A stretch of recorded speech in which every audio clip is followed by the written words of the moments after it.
Bonjour tout le monde.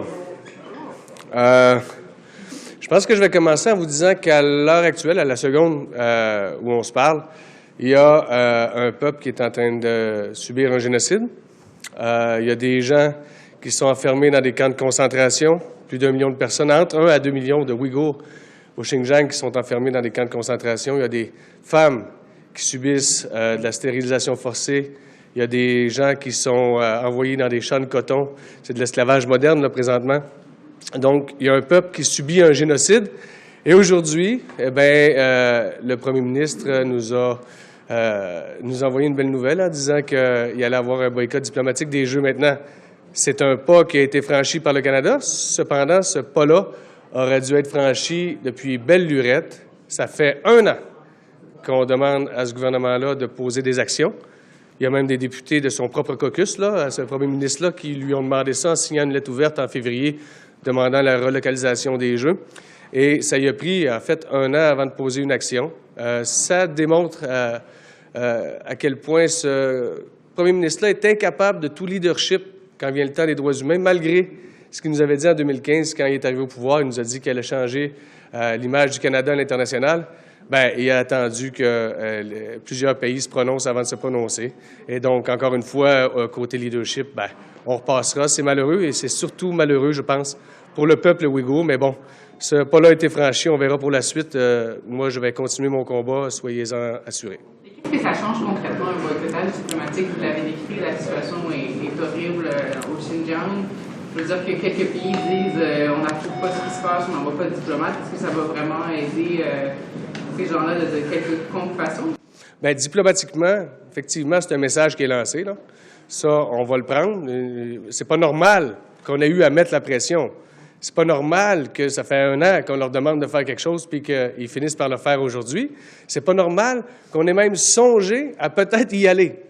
Donc, au moins, il y a un message qui est envoyé, mais effectivement, c'est pas le message qui est assez fort. On a déposé une motion la semaine dernière où je sais pertinemment, et si vous parlez à des députés libéraux, là, off the record, vous diront qu'ils auraient aimé ça, appuyer la motion que j'ai déposée la semaine dernière. Et malheureusement, ça venait d'en haut, ça venait du cabinet du premier ministre, et il y a 1 nom ou 2 qui sont ressortis, mais ça n'a pas fait plaisir à tout le caucus libéral de refuser cette motion-là. Donc, il faut qu'il y ait des actions plus fortes, ça, c'est évident. Il y a un génocide en cours. Cette Chambre-là a reconnu ce génocide-là.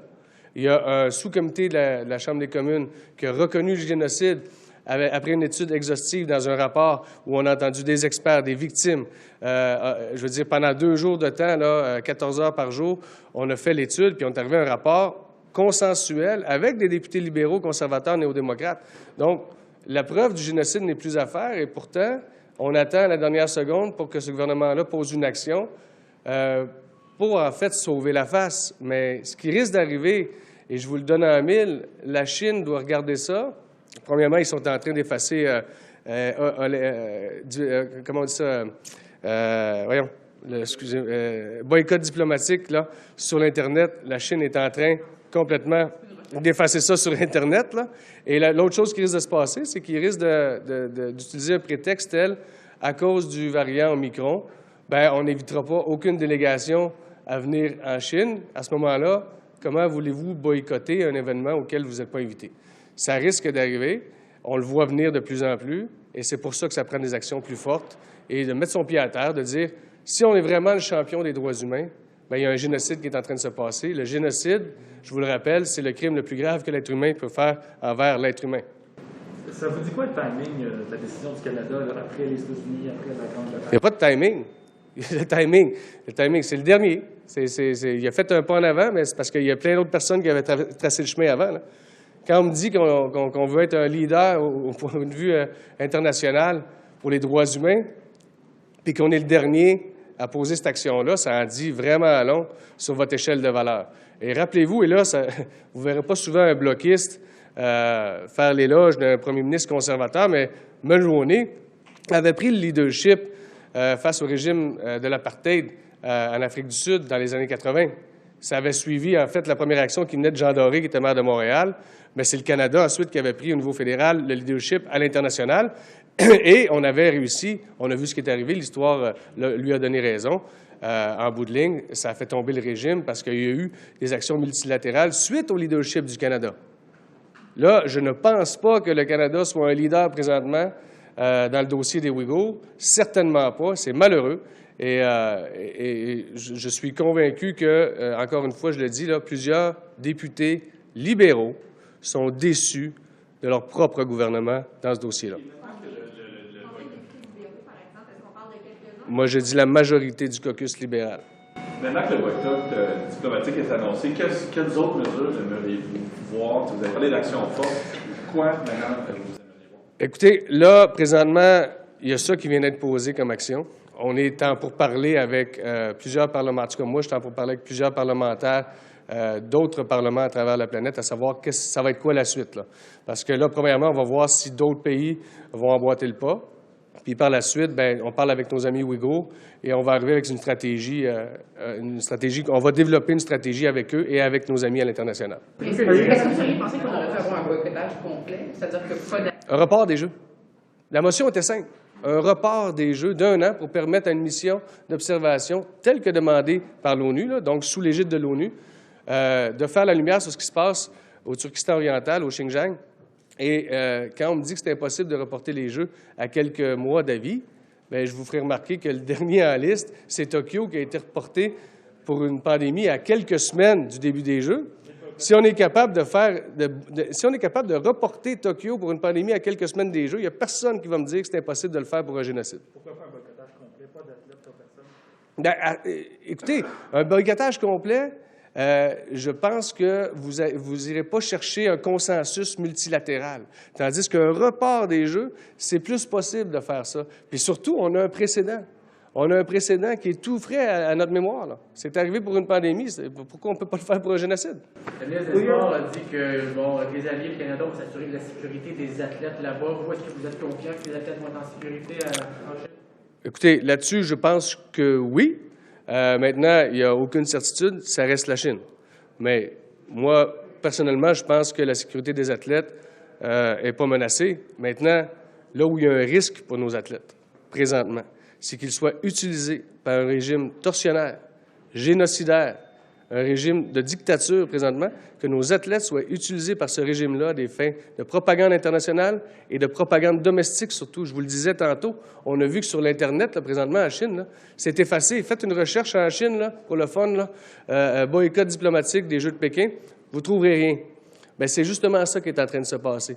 Donc, si ces Jeux-là ont lieu, qu'il n'y a pas de report de ces Jeux-là, puis que ces Jeux-là ont lieu présentement, ce qui va arriver, c'est que le régime va utiliser ces Jeux-là pour montrer la grandeur de son régime aux yeux de sa propre population, un peu comme Hitler l'a fait en 1936. Est-ce qu'une des solutions peut-être qui pourrait être envisagée, ce serait, je sais que vous n'êtes pas un grand fan du drapeau canadien, mais de ne pas avoir le drapeau canadien justement comme jeu, comme une façon de le protéger? Écoutez, ça va revenir au comité olympique canadien.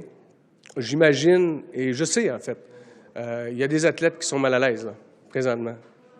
Et on reçoit des courriels, disons, anonymes, c'est-à-dire que je nommerai pas les noms de personnes, là, mais il y a des athlètes qui, moralement, se sentent coincés présentement face à la situation là-bas. Ils ne le diront pas publiquement. Ils ne le diront pas publiquement parce qu'ils ne veulent pas mettre dans l'embarras leur propre comité olympique national ou le CIO, etc., ou les amis athlètes avec qui ils s'entraînent puis qui ne sont pas d'accord avec eux. Donc, ils ne veulent pas rentrer dans ce débat-là, mais évidemment, et moi, je me mets dans leur position, je me mets à leur place. Quand les gens me disent « c'est de punir les athlètes que d'utiliser les Jeux olympiques à des fins diplomatiques », attendez une seconde, là. Moi, je pense que punir nos athlètes, c'est de les envoyer compétitionner aux Jeux olympiques dans un pays où, présentement, il y a un génocide en cours qui est perpétré par le régime au pouvoir envers sa propre population. Ça, pour moi, c'est punir nos athlètes parce que, entre autres, bien, les médailles qu'ils vont gagner là-bas risquent d'être souillées par ce qui est la situation des Ouïghours présentement. Will your party support the Conservatives' motion for this Afghanistan committee? You guys kind of intend to support it? We're going to vote for it if our amendment will be voted yes. And if they don't? If our amendment is not there, we won't. Thank you. Juste un petit mot sur la motion. Je pense qu'il y a un hommage à votre père aujourd'hui. Oui. Juste avoir un mot là-dessus, qu'est-ce qui va se passer? Il va y avoir des 31. Puis ce soir, il y a une salle là, qui va être inaugurée au nom de mon père, la salle Gilles Duceppe, qui est une salle de réunion bien connue de tous les députés et de tous les employés du Bloc québécois, donc ici au 4e, en respectant bien entendu les mesures sanitaires et le nombre de personnes qu'il sera possible d'avoir en même temps, là. Mais ça va être un bel hommage. C'est juste une drôle de journée aujourd'hui que ça arrive en même temps que cette nouvelle-là, mais bon, c'est ça la politique. Merci. Bonjour. Déclaration? Oui, OK.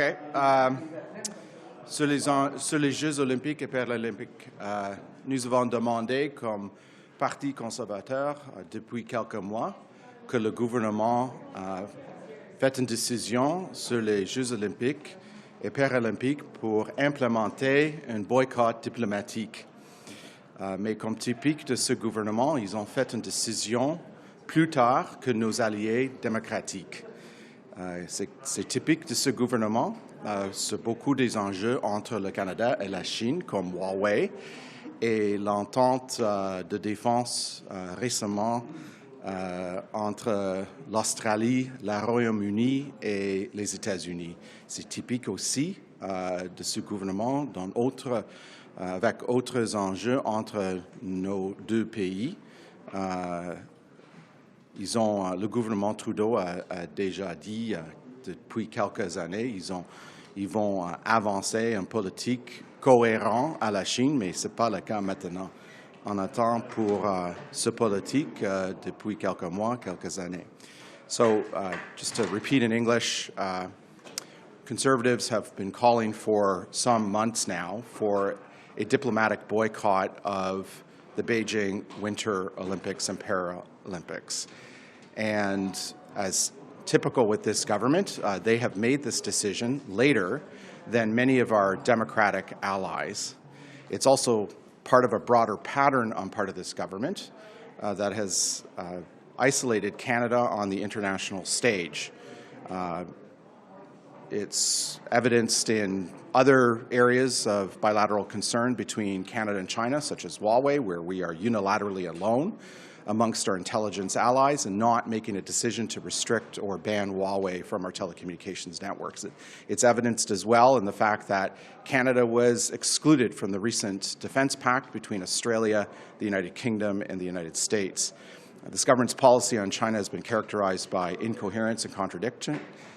They have promised now for years that they would be coming forward with a new policy framework on China. We're still awaiting it, as is the ambassador designate of the United States to Canada, who indicated the same in his recent testimony in front of the Senate committee south of the border. That's my opening statement on the government's announcement of a diplomatic boycott. Qu'est-ce que ça va changer? Pourquoi est-ce que c'est important d'avoir un boycott diplomatique concrètement? Qu'est-ce que ça change pour la situation au Xinjiang, pour les Ouïghours, par exemple? Qu'est-ce que ça change pour ces gens-là qui sont dans les camps, qu'il y ait un boycott diplomatique? C'est une déclaration que le Canada va défendre nos principes comme les principes de la démocratie, les droits humains et le règlement du droit.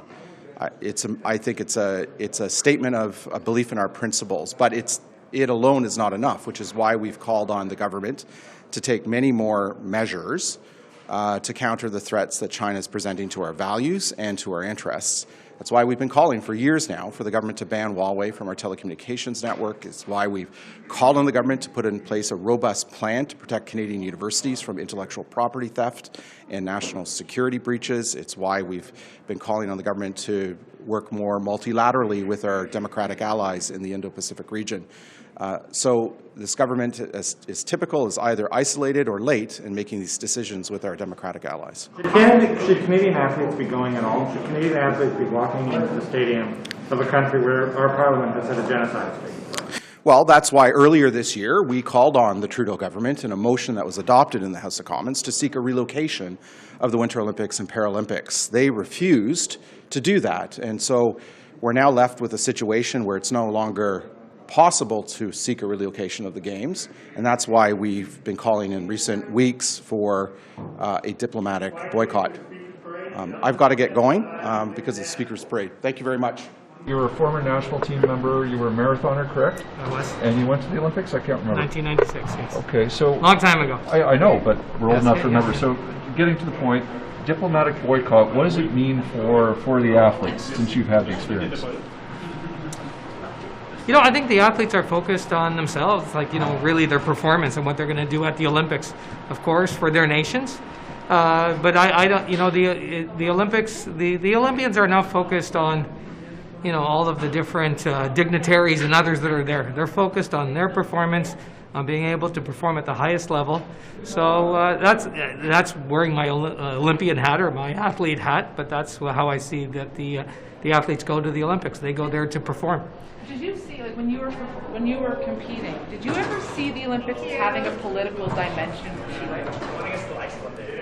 Is it a political thing by its nature, the Olympics? What do you think?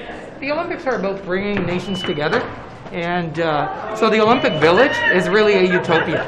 That's where, it doesn't matter what country you come from, everybody comes together, you eat together. Yeah, you perform and you compete against each other, but after you've left kind of the field, you're able to speak to people from all different countries, and we're all humans. It's about humanity, and it's about doing better. Great. Thank you. Thank you for stopping. Good to see you. As a former Olympian, the diplomatic boycott of the Games, what does it mean as a former Olympic team member, putting yourself into the Team Canada? Thanks, Chris. First, not to correct you, but there's no such thing as a former Olympian. We're all Olympians forever. Our primary focus is the safety and protection and performance of our athletes, and I support the athletes 100%, Team Canada 100% on the Olympic and the Paralympic team.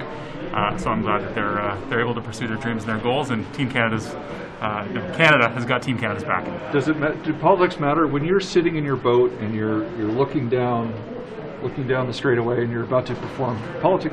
Is politics a thing, or are you just trying to do your best? You're always just trying to do your best so that your friends and neighbors and supporters feel that pride that we all do when we hero Canada on the podium. Thank you for stopping. Je vais vous demander, selon une collègue qui est à l'aéroport d'Orval, il semble que 4 personnes sur 10 entrant au Canada seulement est testées à ce moment-ci pour la COVID-19. Est-ce que c'est un seuil qui, d'abord, le confirmez-vous que c'est bel et bien 4 sur 10 seulement? Bien, 3 choses là-dessus. La première, c'est que nous étions en bas de 25 il y a quand on a annoncé la mesure le 30 novembre dernier. Je sais que dans tous les aéroports, le pourcentage a augmenté. J'ai demandé à mes fonctionnaires de me donner clairement et prochainement les statistiques par aéroport, mais c'est sûr que la capacité de testage a augmenté significativement au cours des derniers jours, et on aura hâte de faire le point avec vous pour exactement où et comment ces changements ont eu lieu. Savez-vous à quel moment ça va être à 100%? Ça va être bientôt. Là, j'ai demandé une date précise. On va me la donner bientôt. Et j'ai hâte de faire le point avec vous là-dessus. Qu'est-ce qu'il y a eu avec les tests rapides, les 10 millions de tests rapides qui ont été demandés par le Québec? Vous m'avez dit il y a 2 jours, on va avoir de bonnes nouvelles bientôt. Avez-vous du nouveau par rapport à ça? Bien, j'en parle avec mes collègues des provinces et territoires justement dans à peu près 2h30 pour faire le point sur les commandes des différentes provinces et des territoires. Je pense que les livraisons qu'on va faire prochainement et très prochainement vont être à la hauteur des demandes qu'on a reçues des différentes provinces et territoires. Apologies. Could I ask for both responses in English? What's with the Dorval Airport and not everyone being tested? What's your response to that? As we said, that is being rolled out progressively. We said that from the start because we obviously are in need of increasing substantially the testing capacity. In most airports, we've seen over the last few days a significant increase in the overall testing. Overall, it's by last Friday it was 60% increase. So it's going smoothly, I understand, but progressively and variably across Canada, and we hope to make everyone, including you journalists, know about the exact way in which it is happening very soon. And briefly, you're talking with the provinces in the next few minutes, is that correct? Yeah, in about 2 hours and a half, I'll have a conversation with provinces and territories on all these measures, including the delivery of rapid tests. Now, we are very soon going to deliver to provinces and territories a very large amount of rapid tests, much larger than what we've seen over the last few months, because the demand from provinces and territories has been substantially increased over the last weeks, and we hope to announce some very good news on that very soon. Il devrait y avoir une enquête, M. Duclos, sur les hécatombes dans les centres pour personnes âgées. Oui, mais je vais vous le dire, sinon le temps passe. J'ai une collègue à l'aéroport, on peut se parler des tests. Une collègue à l'aéroport dit qu'il y a à peu près 4 personnes sur 10 qui sont testées. Est-ce que ça vous paraît acceptable dans le contexte où on entend aujourd'hui l'Organisation mondiale de la santé dire le variant Omicron, finalement, il ne fait pas si de dommages que ça au niveau de la santé, selon les données préliminaires? Ça vous dit quoi, vous? 4 personnes sur 10 testées? Bien, moi, je pense que ça montre à quel point le gouvernement était déconnecté de la capacité d'agir sur le terrain. Quand le ministre de la Santé a annoncé des mesures immédiates pour prévenir l'arrivée d'un éventuel variant à la frontière, il a dit que les mesures étaient en place immédiatement.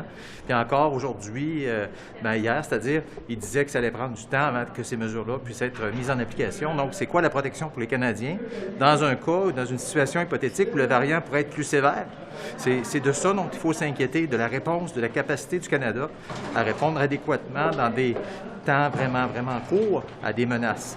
Pour ce qui est du reste, on va attendre les recommandations de la santé publique. Selon vous, il y a urgence d'agir? Bien, écoutez, je pense que la situation faisait en sorte qu'on ne savait pas quelle était la dangerosité du variant, donc il fallait agir rapidement. Et le ministre avait, oui, parlé très, très vite, mais malheureusement, aucune de ces directives ne s'est retrouvée sur le terrain, ce qui a fait en sorte qu'encore une semaine plus tard, seulement 4 personnes sur 10 sont testées. Donc, ça démontre que le gouvernement ne connaît pas vraiment la capacité d'action qu'il y a sur le terrain. Si le variant, éventuellement, avait été plus dangereux, c'est l'ensemble des Canadiens qui auraient payé pour ça. Merci. Merci. Bonne journée. The vaccine mandate rule, the exemptions have now all been reviewed by the House of Commons. Are you able to say if any of those exemptions were invalidated or what any next steps may be? I don't have any information on that myself, no. I don't. If there are exemptions that have been found to be invalid according to the new rules, do you think that there ought to be any kind of consequences for any MPs who may have previously claimed a vaccination that is now not valid? I think the consequence should be that people without a legitimate medical exemption should get vaccinated. I think the consequence should be that we should do our part here. We have a message to send to Canadians that over 90% have heard on first dose, over 86% have heard in second dose. That is, there's one way to end this pandemic and get vaccinated, and I think people expect parliamentarians to be doing their part. If they misled the House of Commons, though, on their exemption status, should there not be some kind of consequence? For me, I want to move forward. I think we've spent an enormous amount of time debating the issue of vaccinations and whether and how this place is going to operate. I think it's time for us to get down to the business of the nation. We're debating some incredibly important matters in the House right now. There's an excellent spirit of cooperation. I want to continue that spirit of cooperation. So I would simply call on those that have found that their medical exemptions were not legitimate or not valid to do the right thing, get vaccinated, and come to work. The story that's come out in Chelsea, Quebec, about a grade 3 teacher who's being removed from the classroom, and she's someone who wears a hijab. And I'm asking you because you happen to be the only person I find in the Parliament that does wear a hijab, so I'm just asking, do you have any thoughts about that? It's relatively recent. It is Quebec. See, I have said previously also that it should be women's choice, what they want to wear and what they don't want. And as an MP, and as the first MP wearing a hijab in the House of Commons, I will always be there to advocate for women's rights and make sure, like, I was not forced to wear a hijab. It's my personal choice. I came out, I went through a lot of reflections during my cancer treatment, and I decided I've not been forced, and I would always be there to make sure that we protect all our girls and women. If they want to wear a hijab, it should be their choice.